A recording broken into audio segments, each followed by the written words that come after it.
3 ans et demi, Timéa a déjà de sacrés coups. Elle s'entraîne dans sa chambre sous les conseils de son papa. 10 ans ont passé, la Vaudoise est aujourd'hui 6e au rang national. Elle fait partie des meilleures joueuses du monde dans sa catégorie d'âge. Chez les Bachinski, tout a été planifié pour qu'un jour Timéa devienne numéro 1 mondial. Quand elle avait déjà 9 ans, on a programmé tennistiquement jusqu'à 18 ans. Et tout, elle a réussi même mieux ce qu'on a programmé. Alors elle est en avance. Une programmation sur le long terme, mais aussi pour tous les jours. Nous sommes un jeudi, une journée marathon pour la jeune fille. À 13 ans et demi, Timéa suit le cursus ordinaire de l'école. 7 heures, départ pour le collège. Tsumi, le fidèle compagnon, participe à l'aventure.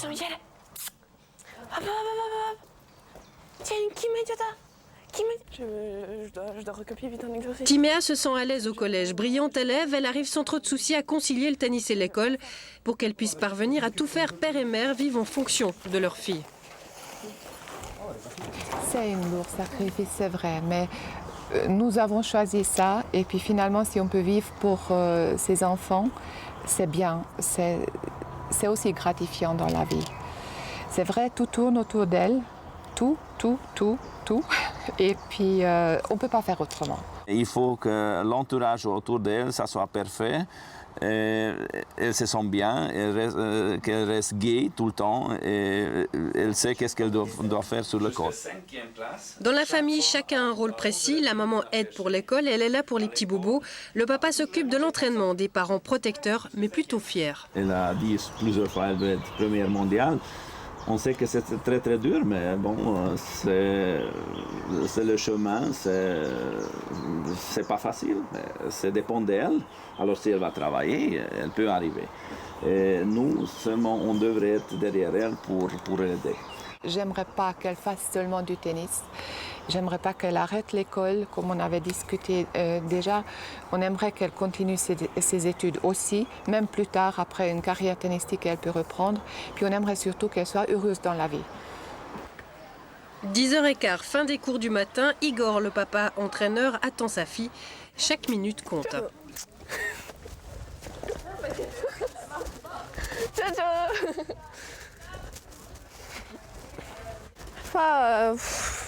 Fait test d'allemand, j'ai bien réussi et puis voilà, c'est bon. C'est bon? Ouais. Rien d'autre? Non. Ok. Durant le trajet, c'est l'heure du repas. Une pizza avant d'attaquer 2 heures d'entraînement. L'ado devient alors une joueuse de tennis, le père entraîneur, tous les deux au caractère bien trempé. Quand ça vient bien, tu peux jouer long line, mais tu laisses. Hein? Après, on engage nouvelle balle. Hein?